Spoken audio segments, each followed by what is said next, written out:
I'm thinking a different message across Kashmir to Kanyakumari. Your See, first of them, 4-5 days back, they approached me that they want to give the pollution-free India a message from Kashmir by driving down right from Kashmir to Kanyakumari, and that too on their cycle. And when I got to know these people are two are senior citizens, Right. and all of them are beyond 50. right. So I thought it would be very prudent to encourage them to spread this message across the country Right. by cycling right down from Lal Chowk to Kanyakumari. Sir, we have seen different initiatives across ground, like especially some motorcycle races across. We have seen, but as we have seen that cycle race is something different. Any sort of major initiatives to be taken, especially in future, especially from the administration or police end?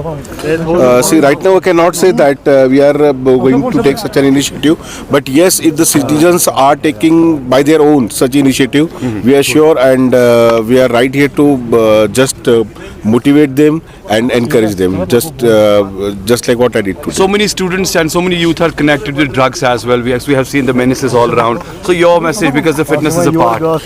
See, once you start the fitness journey, these drugs and other ancillary things, they naturally come down.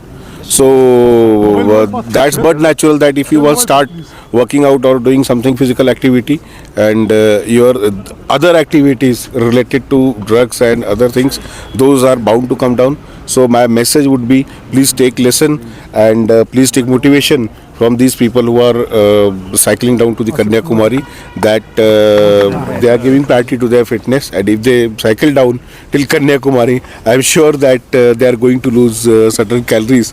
So this is a very good initiative, and I would say people to take motivation from You believe that this will create the history from Ghantagars Tower to Kanyakumari? See, many people have taken this many initiatives from Lal Chowk. This is a historic place. Right. So I would say yes, this will not only encourage youth of Kashmir, but the whole of India as well to take such an initiative. Thank you very much.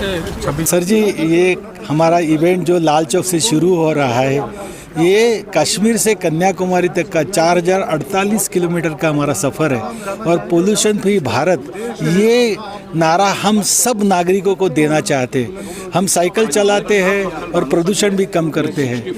ऐसे ही सब लोगों को ये जानना चाहिए कि मैं retire हुआ हूँ, मेरी उम्र 67 साल है, और 100 साल तक साइकिल चलाने का मेरा इरादा है, और मुझे मालूम है कि ये मैं कर पाऊँगा। और आज इतना बड़ा टास्क लिया है कि कश्मीर से कन्याकुमारी हम 4048 किलोमीटर की साइकिल यात्रा करने जा रहे हैं, और लोगों को यही बताना चाहते हैं कि हम जो कर रहे हैं वो आप भी कर सकते हैं।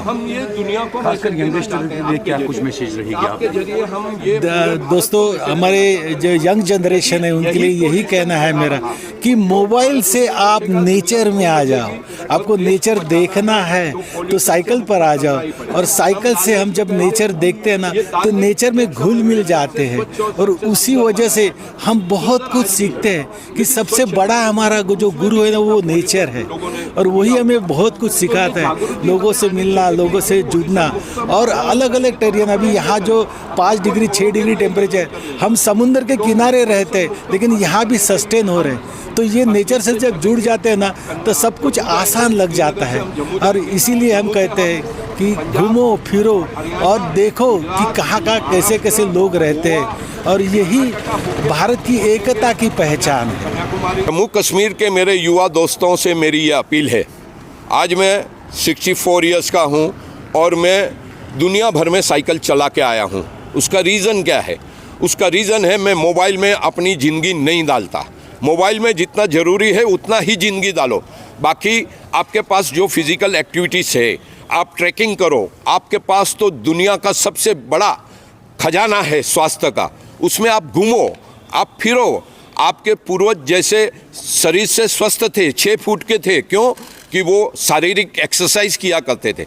साइकिलिंग ये वर्ल्ड में हमारी जो कोविड हुई, कोविड के बाद में साइकिल ये वर्ल्ड में माना हुआ एक्सरसाइज है।